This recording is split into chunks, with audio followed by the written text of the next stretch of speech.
to a new history of Old San Antonio. Episode 4, Building San Antonio. I'm Brandon Seal. Oh, my city, San Antonio. Tonight I'm looking at your lovely life. In the previous episode, the Canary Islanders arrived in the San Antonio area and formed the first real civic government, establishing in Texas that third leg of the Spanish colonial stool composed of the Spanish military, the Franciscan missionaries, and civil society. A political compromise in 1745 helped define each group's rights and responsibilities and resolved beyond a doubt that each would have a permanent role to play in San Antonio's future. Their place secured, each now set out to assert their permanence through a massive building campaign. In this episode, we're going to survey what they built, working from south to north, from Espada to San Juan to San Jose, Concepcion, Valero, San Fernando, and lastly, Military Plaza and the Spanish Governor's Palace. To start with, I should offer a few comments about the architecture of the period generally. And FYI, I'm pulling extensively here from both the Texas State Historical Association's Handbook Online, as well as the UNESCO World Heritage Application submission for the San Antonio missions. You hopefully know by now that the San Antonio missions were designated in 2015 as a UNESCO World Heritage Site, the only such site in the state of Texas. The late Spanish Baroque architecture of 18th century San Antonio remains as striking today as it was when it was built, its raw stone-cut beauty singing through the ages. And it sings even louder when we appreciate the material and logistical constraints under which these buildings were constructed. Over an approximate 50-year period, some 1 million metric tons of primarily limestone would be moved around the San Antonio countryside by man and beast to shelter themselves, to honor God, and to give expression to their artistic drive. And they did it all with only hand tools. Mission Espada, the original Texas mission, founded in East Texas in 1690 before being relocated to San Antonio in 1731, today sits just south of Loop 410 in a predominantly rural area that doesn't look terribly dissimilar to how it must have looked when it was built. Espada would never be a large mission, but it did consistently well with what it had. Its population by the 1750s was probably around 100 converts, having recovered quickly, like the other missions, from the smallpox epidemic of 1738. Completed in 1745, Espada's church was really intended to be the sacristy of a much larger church that was never built. Yet Espada has been taken up as a symbol, not just of the missions, but of San Antonio generally, and indeed of this podcast. You see it often on San Antonio's marketing materials, and its distinctive bell gables might very well have been the inspiration for the U.S. Army's reconstruction of the Alamo when they added its iconic hump. There's a timeless beauty to Espada's humble structures, accented by exotic flourishes like its Moorish door, a reminder of the many different cultural traditions to which Imperial Spain was heir. Like most Franciscan churches, Espada is cruciform-shaped, its walls plastered white, its ceiling made of exposed beams. In a spectacular manipulation of solar geometry, every October 4th, the feast day of St. Francis, the namesake of the mission, the sun rises perfectly through the small window above that Moorish door and lights the rear wall behind the altar. The church and the adjacent convent comprise the west wall of the original compound. To the south, you can see the ruins of the granary, and along the north and east sides would have stood the living quarters for the mission Indians. Outside the walls were lime kilns and a sugar mill for which Espada was locally known, where they made cane syrup and brown sugar bars, all guarded by a bastion tower at the southeast corner of the quadrangle where a swiveling cannon would have been mounted. But much of what Espada became known for, and perhaps its most important contribution to the region, lies 23 miles down the San Antonio River to the southeast. Founded in 1750 near the future town of Floresville, Rancho de las Cabras at its peak would boast over 4,000 head of sheep, 145 horses, 11 mules, 9 donkeys, and 1,262 head of cattle. The Spanish were, if nothing else, scrupulous record keepers. The ranch provided meat, wool, and other animal products to Mission Espada, and occasionally, albeit illegally, cash when its stock was sold to foreign markets. There's not much left today of the hexagon-shaped compound that existed 250 years ago at Rancho de las Cabras. In its day, however, it had its own chapel, living quarters, 12-foot-high walls, bastions, and cannons. It was really a mini-mission, big enough to house 26 residents. These residents primarily worked as vaqueros, literally cowboys as it would be translated into English, and would develop many of the techniques that we would come to identify with Texas's ranching culture, which would of course proliferate across nearly half of the North American continent. And all of the men working here at the Rancho de las Cabras, it seems, were Native Americans. Which means, and I love historical twists like this, some of the first Texas cowboys were in fact Indians. And they were working on their own, running the operation, with no reverend overseer on site, which says something about the mission system and the relationship of the converts to the Franciscan fathers. Yet most of Espada's converts didn't get to ride around on horseback all day. Most were charged with raising crops on the mission's lands. San Antonio's temperate climate offered these earliest settlers the benefit of 2 growing seasons, a critical means of diversification in a time and place where crop failures were common and rodents could just as easily get what the insects failed to. But to make San Antonio's many days of sunshine work in their favor, the missionaries needed to harness the region's water, and this was achieved by constructing irrigation systems that make the solar geometry of Mission Espada look like a playful trick by comparison. Before the mission fathers built walls, before they built churches, before they built houses, the first thing they did was dig the canals or acequias that watered their crops. Espada's irrigation system required the construction of a 131-foot wide weir dam to raise the San Antonio River into its canals. The Espada Dam remains the oldest continuously operating dam north of the Rio Grande, having been started in 1731 and completed in its current form by 1745, and it still waters some of the original 3,500 acres that its 6 miles of canals bordered. A part of this irrigation system relied on an elaborate aqueduct. Built to perfect Roman proportions, with piers 1/3 the width of their span, the Espada Aqueduct allows the waters of the acequia to pass over a local creek. A diamond-shaped central pier has supported the aqueduct for 250 years, with only minor repairs. Just 1 mile north of Espada, but sitting on the opposite east bank of the San Antonio River, you will find Mission San Juan de Capistrano, founded by Father Espinosa of the College of Querétaro, and also relocated to San Antonio in March of 1731. Ministering primarily to Coahuiltecan tribes, represented today by their direct lineal descendants, the Tate Pilam Nation, San Juan remained for most of its existence the smallest mission, yet with a vibrant independent community nonetheless. Though effectively depopulated by the 1738 smallpox epidemic, San Juan recovered to a peak of 203 inhabitants by 1762. The first buildings had gone up in the 1740s, when the granary and a first temporary church were erected on what would become the west wall of the compound. Living quarters were built into the walls around the rest of the mission. These quarters were typically two-room affairs, comprised of a common room with a grindstone, griddle, water jar, pantry, and perhaps a few other personal possessions. The second room would house the dresser and bed, which was typically elevated off the floor, a necessity in a mud-floor adobe structure with frequent rodent problems. Built into the walls of the mission quadrangle, these quarters opened into the interior of the mission, focusing the life of the residents inward, away from the temptations and corrupting influences of the outside world. On the southwest corner of the compound were the textile shops for which San Juan became famous, thanks to its 3,500-head sheep herd, its cotton fields, and its converts' aptitude for weaving. The visitor center adjoining San Juan Church housed the mission fathers 2 centuries ago. The church itself, which was completed in 1756, was originally designed as a storeroom. It measures 101 feet long by 20 feet wide, its 3 unadorned bell gables rising 40 feet into the air. Like most of the mission's buildings, its walls are a mixture of limestone and rubble sandstone, held together with lime mortar and plastered inside and out. The 3 doors on the side of the church are the giveaway that it was never designed to be a church at all, as they force you to enter from the side, though in practice it has the pleasant effect of pulling your eyes upward as you enter to the clay-tiled ceiling supported by wood cross-braces. San Juan's 300-foot wide caliche block dam raised the San Antonio River waters into a 6.7-mile acequia system that watered more than 500 acres of farmland. The canals crossed 4 different streams perpendicularly, arriving at just the right elevation and grade so that the water could pass through the stream without disrupting its flow. Today, modern pumps lift the river's waters into canals, which still water a few farms nearby, including the San Juan Demonstration Farm. Managed by Mission Heritage Partners, the 501c3 that supports the National Park Service's management of the missions, the San Juan Demonstration Farm showcases Spanish colonial farming techniques just the way that Mission San Juan's inhabitants would have done it 250 years ago. And so let's talk about how these inhabitants would have lived, and try to clear up some misconceptions as well. First, as Ramon Vasquez with the Tate Pilam Nation pointed out to me, it's a misnomer to refer to these as Franciscan missions. These were Native American communities, pueblos, and even the Franciscans referred to them as such. At each mission's founding, the tribes to whom the missions were directed were granted title of sorts to the mission's lands, with the Franciscans merely acting as trustees. Second, we refer blanketly to mission Indians as if they were all the same people, but the truth is that they were fantastic melting pots, populated by more than 200 different native tribes speaking almost as many languages. Coahuiltecans predominated, but there were Karankawas, Hasinai, and even some Apaches, among others. Life in the missions was highly structured. At 6 a.m., at noon, and at 6 p.m., the mission bells tolled, calling the inhabitants to Mass. There were daily lessons in the Spanish language, in Catholic religious doctrine, and in technical skills like sewing, butchery, carpentry, metalwork, and others. Though most of the converts started life working in labor gangs on the acequias and the farms, many would grow into skilled laborers, assisting or taking over for the civilian craftsmen in residence.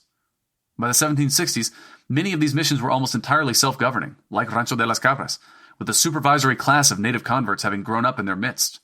By that time, each mission community had its own governors and alcaldes selected from amongst the natives as well. Yet certain aspects of mission diet or mission lifestyle clearly didn't agree with the converts. The average number of children born to a Mission Indian couple was 1.3, well below the replacement rate. And in Mission Valero's records, it's hard to find an Indian that lived past the age of 30. Mission populations fluctuated wildly year over year, particularly during drought years or years of heavy raiding by more warlike tribes. And the fact is, mission life was hard work, and when hunting and gathering was easy, it took little to entice these people back to their pre-Columbian ways. Still, tellingly, the San Antonio missions were among the few in all of Coahuila and Texas that never experienced an uprising of the local populations, suggesting that the relationship was mostly respectful, if not perhaps mutually beneficial. On the ranches, as we have seen, the mission converts raised sheep, goats, horses, and of course cattle. On the farms, they raised corn, beans, potatoes, cotton, melons, and a few other staples. Each of the missions developed their own specialties as well: sugar and cattle ranching at Espada, weaving at San Juan, orchards at Concepcion, just to name a few. They traded amongst themselves, but commerce was limited, by design. The Franciscan missionary model was built around Benedictine ideals of self-sufficiency, and the mission fathers went to great lengths to protect the mission Indians from trade with the locals, forever fearful that they'd be exploited. We've seen that they opposed hiring out these Indians to Spanish settlers for the same reasons. All of this had the result, however, of making the missions very insular places, and probably worked against their ultimate integration into the larger Spanish society. Indeed, many mission Indians, it seems, held on to aspects of their old lives, as we see in their continued preference for stone tools and bows and arrows. Native American pottery became the de facto dinnerware throughout San Antonio's communities, made just as it had always been by these longtime inhabitants of the San Antonio River Basin. And the friars seemed to tolerate peyote-induced pagan mitotes, ceremonies that involved using bone flutes and rattles to waken the dead or scare off evil spirits.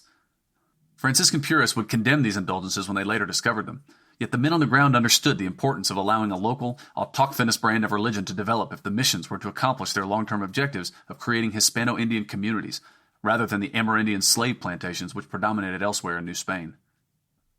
The most powerful evidence that I find of Native American buy-in into the San Antonio missions was the role that they took in that most important frontier tradition, serving as ciudadanos armados in militia units that defended the community. They elected their own officers in these units, and they would come to play a critical role, as we'll see in the Apache attack of 1745 and the Battle of the Twin Villages with the Comanches in 1759, in the town's shared responsibilities of self-defense, and armed service remained, then as now, one of the strongest integrating forces in society. The central mission, both geographically and in size, was Mission San Jose y San Miguel de Aguayo, the queen of the missions, sitting today just north of the intersection of Roosevelt and Southwest Military. Formerly founded in 1720 by Father Margil de Jesus in Episode 2, the entire mission was relocated to its present site in 1740, following the 1738 smallpox epidemic. This means that it was the last mission to really start its great building projects, but it also meant that it started with a blank slate. The walls in the outer rooms which now surround the compound are reconstructions from the 1930s, but they fit the descriptions of contemporary observers who claim that San Jose's walls were so stout that its inhabitants could sit behind them and laugh at their opponents indefinitely. For most of the mid-1700s, it was home to 350-plus Indians in the 84 stone residences that surrounded its 7-acre inner courtyard, around which workshops and storerooms were also built. One of the most striking buildings at San Jose is its granary, sitting along the northwest wall. It's larger than either of the churches at Espada and San Juan, and its barrel-vaulted ceiling and transverse arches divide the room into 4 bays. It's an enormous space and testifies to the agricultural productivity of the mission. Just outside the north and east walls ran the San Jose Acequia, which watered San Jose's 4,000 acres. The land was fertile and ample, but the irrigation system was unreliable. Sitting as it did just below the confluence of San Pedro Creek and the San Antonio River, its dam was the frequent victim of washout and was in a constant state of repair. Still, the Acequia managed to power several mills around San Jose, one of which has been reconstructed for visitors to see. And dominating the entire scene is San Jose's church, possibly the finest example of Spanish Baroque architecture on the new Spanish frontier. Even denigrators of provincial San Antonio, and believe it or not, there were many, described San Jose as, quote, in point of beauty, plan, and strength, the foremost mission in America, end quote. It defied belief to their minds, quote, that there were such good artists in so desolate a place, end quote. Recall that San Jose was the only mission of the College of Zacatecas in the area, and that when the Zacatecans took over stewardship of all San Antonio missions in 1772, it became the seat of their administration and the jewel in their crown. Started in 1768 and completed in 1777, the church is 110 feet long by 33 feet wide, with a single belfry rising over its southwest corner. The inside space measures more than 100 feet by 25 feet, with a choir loft above the entrance, the altar at the east end, and, I'm quoting here from the UNESCO document, quote, a groin-vaulted ceiling, transverse arches, and a dome on pendatives that is 60 feet high at its apex, end quote. It's awesome. To the rear of the church sits the old two-story convent, with its photogenic arches and courtyard that have been used in too many engagement and wedding photos to count. The front of the church is 70% original, featuring carvings of missionaries, martyrs, and angels. When they were new, the facade of the church was painted, which would have made its floral and geometric patterns absolutely glow in the South Texas sun. The Franciscan fathers relied on master masons from Europe to execute some of the more intricate architectural features. Yet many of the most distinctive flourishes, at San Jose and elsewhere we are told, are the product of native savants. Foremost among the examples of this native genius is San Jose's rose window on the south wall of the sacristy. Completed around 1790, it's traditionally attributed to one Pedro Huizar. It's a stunning display of artistic talent, condensing the beauty of the west-facing facade and its multiple styles into one affirmative explosion of raw sculpting talent. It stands in stark and beautiful contrast today to the rough-textured walls which surround it, which have long since lost their plaster finish. As to what inspired this work, one version of the legend goes that Huizar's beloved, named Rosa, perished on their voyage over from Spain. Huizar was so distraught that he swore to never love again and carved the window in remembrance of his departed Rosa. There's a couple problems with this story, however. One, Huizar clearly did find a way to love again, as he would go on to father a clan whose descendants still live in the shadow of Mission San Jose. Two, he wasn't from Spain.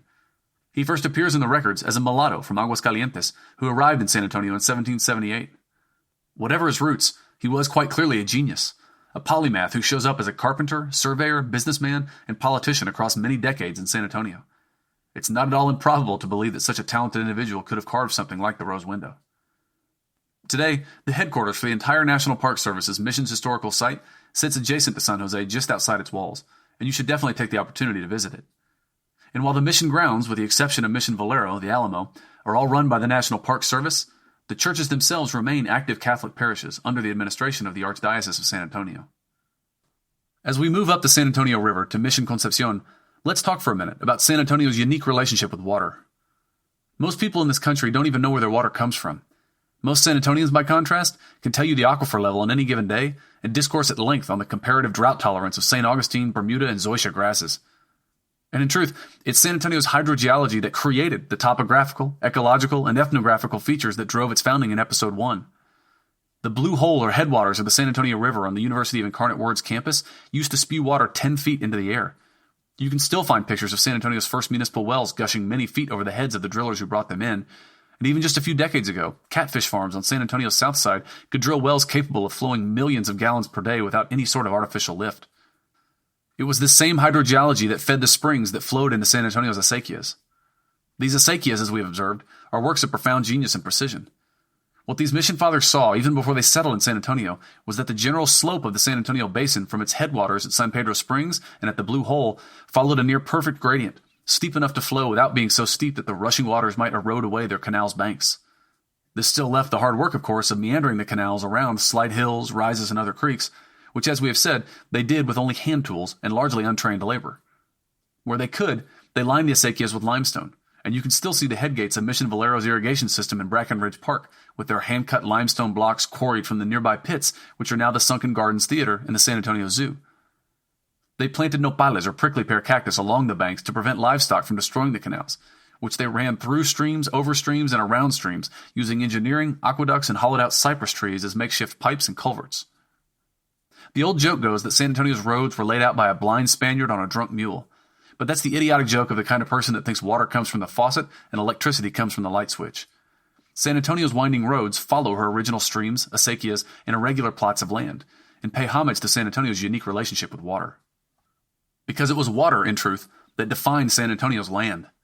Lots were long and thin, perpendicular to the water source, thus maximizing the number of landowners that could take advantage of it. Texas's land system and irregular-shaped properties derived from these Spanish customs, which proved much better suited to arid regions than Anglo-American models of land and water management. Lot sizes were defined by how much could be watered in a given period of time.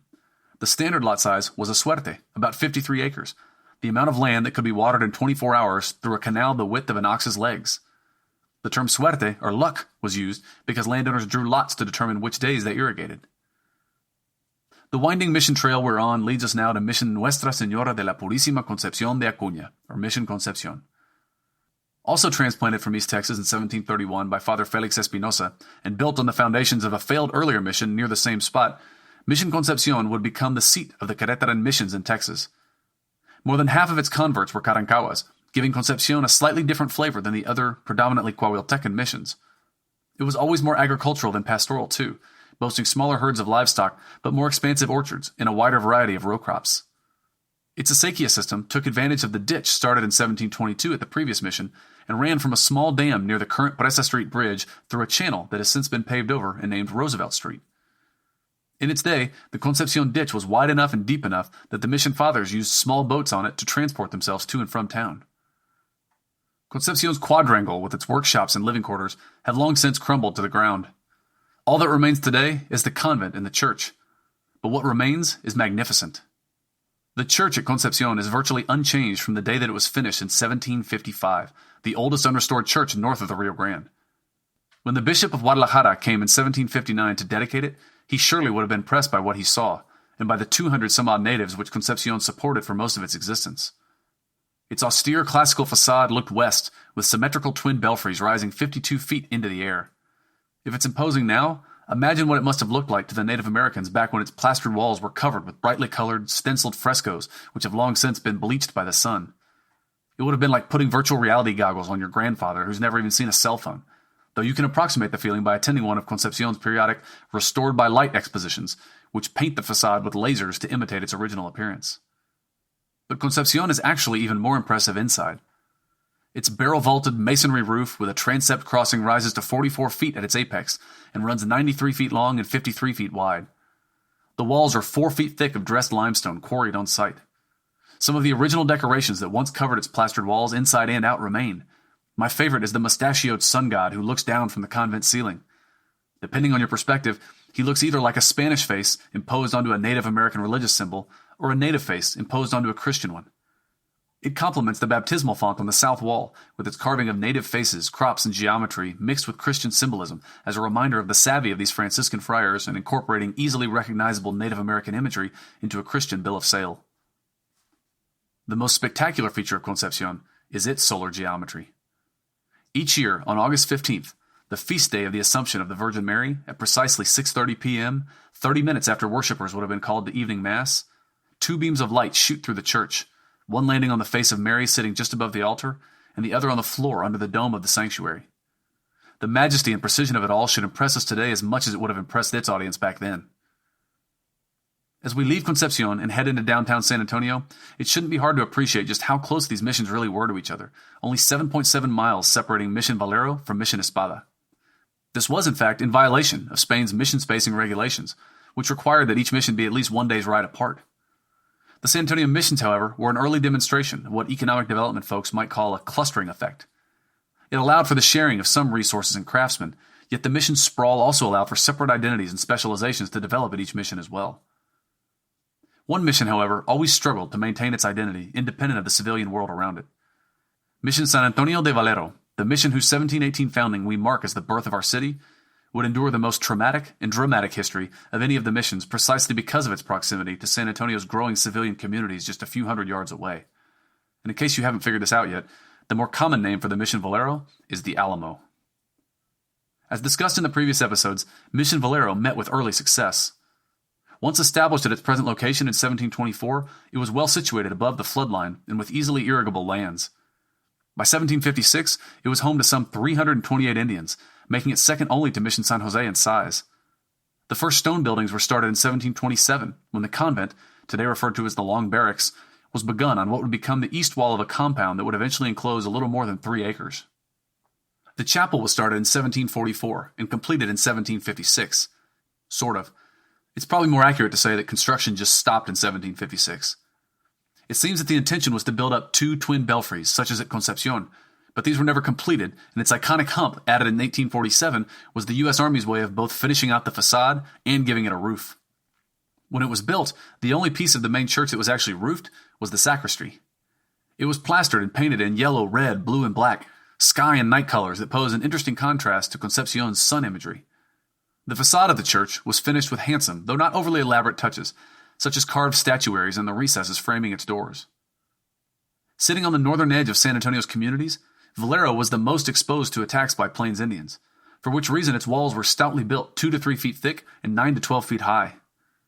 Valero's imposing walls were erected in 1758 at the height of Apache terror, probably using funds originally allocated for the church's facade and roof. As at the other missions, living quarters and workshops were built into the walls, whose roofs also served as firing platforms for the mission's defenders and its cannons, of which it never had less than 3. The Valero acequia formed some additional protection, wrapping around the west, north, and east sides of the compound and serving as a sort of moat. The acequia starts 6 miles upstream near the headwaters of the San Antonio River in what is now Brackenridge Park, and ran down the path that would later become Broadway Street. It watered 1,000 acres between the acequia on the east and the San Antonio River on the west, and small pieces of the irrigation system are still preserved to this day, including a lovely little fish pond just off the side of the Alamo. Just a few hundred yards away from the Alamo, west down modern-day Commerce Street and across the San Antonio River, were San Antonio's civilian communities, the Villa de Béjar, which gave its name to the region at large, and the town of San Fernando, settled by Canary Islanders in the previous episode. The first civilian settlers of San Antonio were a fantastically diverse lot, though not everyone saw this as a virtue. The founder of the Alamo, our ornery old Father Olivares from episode 1, described the original lot of first settlers as, quote, mulattoes, lobos, coyotes, and mestizos, people of the lowest order, whose customs are worse than the Indians, end quote, which says as much about the prejudices of Spain's mostly noble-born priestly class as it does about the importance of Spain's racial caste system. Race, of course, is a complicated thing, but the Spanish were always consummate bureaucrats, and they tackled the problem with pseudo-scientific rigor. They came up with terms for almost every imaginable racial mixture, 32 in all. At the top of the caste hierarchy reigned Spaniards born in Spain. Below that were pureblood Spaniards born in the New World. And below that, mestizos of mixed Spanish and Indian heritage. A Spanish-African pairing yielded a mulatto, an Indian-African pairing a lobo, a mestizo-Indian pairing a coyote. Indeed, lobo and coyote would become sort of the default classification for most early San Antonians, suggesting a strong Indian and African presence in the early settlers. But more important for our story is how little this comes to matter in frontier San Antonio. As distance from the centers of culture in Spain and Mexico City increased, the rigidity of the caste system itself decreased. And indeed, an individual's racial identity could change with time, and often closely track their economic status. Remember Pedro Huizar, the creator of San Jose's Rose Window? He shows up in San Antonio as a mulatto, later becomes a mestizo, and finishes life as a Spaniard. I'll dive into this more in a later episode, but suffice it to say that San Antonio was a much more diverse and colorful place in 1750 than we ever imagined. Far from rigid old social structures and functioning court systems, families and family alliances took on heightened importance in early San Antonio. Compadrazgo and intermarriage were critical components of commercial and social alliances, which we have seen as early as Captain Diego Ramon in the early 1700s and following through to the 1730s as the more prosperous original settlers married into the new Isleño aristocracy. Social life centered around baptisms, weddings, and religious festivals, and these weren't solemn affairs. More often than not, they ended in a fandango or a dance party. From their earliest history, San Antonians seemed to love dancing and singing.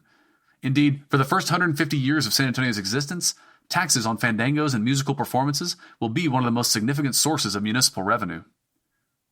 These early San Antonians had other ways of having fun as well.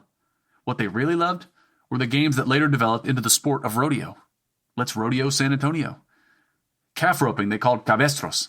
Jineteo de toros and yeguas became bull riding and bronc busting, and the coleadero would become steer wrestling, which they performed by grabbing the steer's tail from horseback and twisting them to the ground. San Antonians of all backgrounds had become masterful horsemen. Many of the feats later associated with both charreria and with Western horsemanship derived from their games, such as the cala de caballo, or sliding stop, as it would be called in reining. They played another game called the corrida de la sandía, a sort of capture the flag on horseback with a watermelon as the prize. They performed carreras del gallo, where they would bury a rooster up to his neck in the sand, and a rider at a full gallop would lean over the side of his horse and grab the head.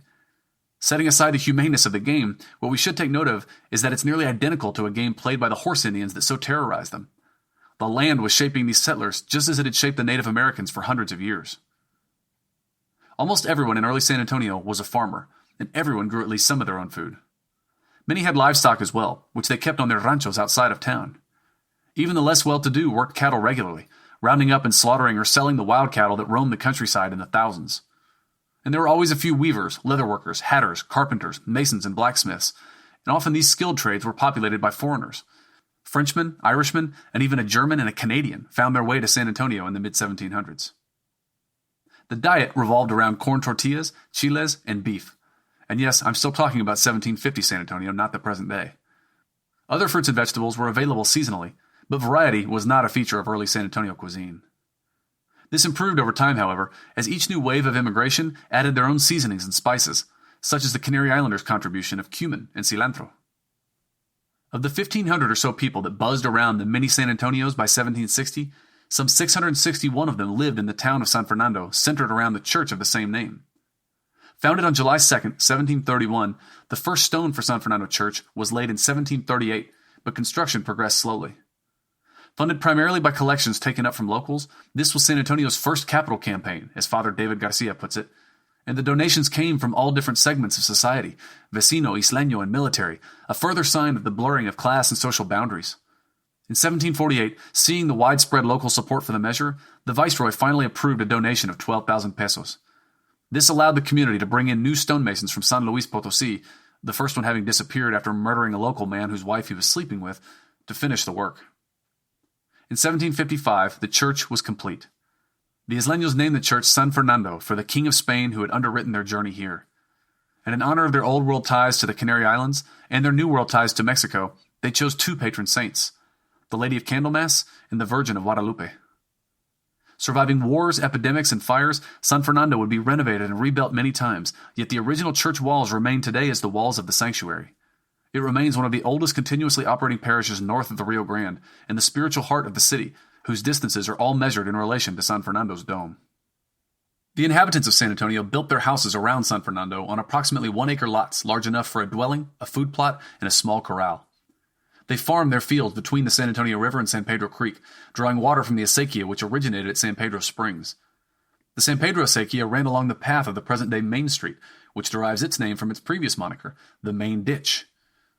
2 feet deep and 6 feet wide, this canal system would be the lifeblood of the town, watering approximately 1,500 acres, some 30 suertes in all. After the original settlers and the first Isleño families had all been assigned suertes by 1734, a second round of suertes were distributed south of town, below modern-day South Alamo Street. By 1743, however, all of the land south of modern-day Houston Street, between San Pedro Creek and the San Antonio River, had been distributed, with the horseshoe bend of the San Antonio River left as a sort of communal grazing land and a buffer zone with the Mission Valero. It would be 18 years until the Ayuntamiento, or City Council, was able to pry loose new lands from the governor. Because the governor, for much of San Antonio's history, was too far away to really care about details like land distribution. Until 1773, the capital of Texas was technically on the Louisiana border, though the governor just as often resided in Monclova, Coahuila, just as far away the other direction. The local presidio commander then became the highest governmental authority in the community. He controlled the largest budget, and it was he whom citizens looked to for relief when all other options had failed. And we can find his house just behind San Fernando Church in the Plaza de Armas, or Military Plaza. It was completed in 1749, and later aggrandized into the Spanish Governor's Palace. Above the door, the keystone still bears the coat of arms of the Habsburgs who ruled Spain in the 1700s. It's wonderfully restored today, but it will prove to you that even old San Antonians had a sense of humor, as it might be the humblest dwelling on the planet to which the term palace has been attached. And yet even the presidio commander lived well compared to most of his 40 to 60 men. The presidio soldiers were originally from other places along the new Spanish frontier, mostly volunteers on 10-year terms, though coercion was occasionally employed to keep them in the ranks. In many unfortunate cases, soldiers were outright exploited by their presidio captains, who made them work their personal lands, stole their pay, or docked them for provisions sold to them at exorbitant prices. Their food was even less varied than that of the civilians, and was often infested with pests or nibbled away by rodents. Day to day, their duties consisted of guarding the missions, watching the horse herd at night, or making dangerous patrols out into the wilderness. It shouldn't be a surprise, then, that the morale and quality of the soldiers on the new Spanish frontier was generally low. Yet they were the true first seeds of settlement along the frontier line, bringing their families with them, retiring at their new postings, and often producing the next generation of soldiers as well. And San Antonio's presidio unit was always exceptional, and often noted for its quality by royal observers. Surely some of this is attributable to the quality of San Antonio's early presidio captains. In 1733, the captainship of the presidio fell to José de Urrutia, the son-in-law of Captain Ramon, and a Spanish soldier who had gone native at the age of 15 and risen to command the armies of East Texas Indians against the Apaches. There wasn't a more qualified man in the world to hold the post. The command would stay in his family for the rest of the century, passing in 1740 to his son, Toribio de Urrutia, who became the first to occupy this governor's palace, which sits today across the street from the city hall of the 7th largest city of the most powerful nation in the world. I think it's safe to say that no one in San Antonio in the middle of the 18th century would have seen that coming. In closing, I hope you feel inspired by this episode to go see these places for yourself, again or for the first time. Throw this episode on in the background as you drive the Mission Trail and walk through downtown San Antonio. And then try to imagine again how it must have looked 250 years ago. Imagine these structures larger than anything man-made for 300 miles in any direction, with their plastered walls and brightly colored frescoes amidst tree-lined rivers and acequias, row crops in neat furrows, and multicolored inhabitants milling about this settlement on the edge of civilization. It would have been like stumbling onto an oasis, like a, quote, city in white marble, as one early visitor in 1837 would describe it. And yet it was awful. That's right, it was a terrible place to be. First, life in 1700 San Antonio was mostly just about subsistence. You were born, you married, you had children, you worried about where your next meal would come from, and then you died. Oh, and some of your children probably died in your arms. If anyone tries to tell you that the human condition hasn't improved dramatically in the last 100 years, they're not thinking about infant mortality rates. If you had children in the 1700s, some of them were going to die. And it was particularly bad on the edges of civilization, like in San Antonio, whose infant mortality rate exceeded the replacement rate. Population growth was supplied almost entirely by immigration. If you want statistics, of 929 births recorded between 1719 and 1760 in San Antonio, 202 died in the first year, and another 66 would die before the age of 10. Only about half of children made it to adulthood. And disease played a large role here. Mosquitoes are not new arrivals to San Antonio, and mosquitoes back then carried malaria. We've already spoken about the effect of smallpox on San Antonio, which would hit in 1738, 1763, 1778, and 1831. And then cholera would pick up where smallpox left off, striking in 1834, 1848, and 1866. These epidemics were of epic proportions, killing off as much as a third or half of the population in some cases. And lastly, don't forget about hostile Indians. I feel like I've teased you all for 4 episodes now about San Antonio's great Indian wars without really giving you the details, but they become so regular from this period forward that I felt I wasn't giving them their full effect by splitting them up, so I've concentrated them into the next few episodes. But if you like bloodshed, the wait is over. And so I apologize on the one hand for repeating so often how hard life was in these first early years in San Antonio, but I think it's important to do so because 1, it's true, 2, the people living back then never fail to mention it either, and 3, because it was formative. Indeed, danger, even more so than isolation, was the unifying formative fact of San Antonio's early existence, and it created the character of the people that we're going to continue to study. And it also created the magnificent buildings that have endured down to our own time, simply because they were built to endure the myriad dangers of their own. Thank you for listening. Please go to iTunes or Stitcher and subscribe and leave us a review, because if everyone who listened to this podcast left a review on iTunes or Stitcher, we would launch San Antonio's story to the top of the charts. For more information and old episodes, you can also visit our website at brandonseal.com. Editing for this episode was performed by Susana Canseco. Sound engineering was performed by Stephen Bennett. A special thanks to my friend Noel McKay for letting us use his song Mi San Antonio. I realized that this was a rather lengthy and wide-ranging episode, but the goal was to lay a thorough foundation for San Antonio's story and to familiarize us all with its landscape. But now, the stage is set, the players have taken their places, and the story starts to move with a life of its own. I couldn't have put this episode together without the UNESCO World Heritage Designation application, available at missionsofsanantonio.org. A special thanks as well to Father David Garcia at oldspanishmissions.org, to the National Park Service, and Ramon Vasquez with the Tate Pilam Nation for bringing these places to life for me. And please go see these places for yourself. Work your way up San Antonio's Mission Reach hike and bike trail, go to Mass, watch the Gente de Razón video at the National Park headquarters next to San Jose Mission, or take in the light show at San Fernando Cathedral. When you do all this, you can feel yourself connected to something much older, much more permanent than the things that we obsess over in our daily lives. And that can only be a good thing.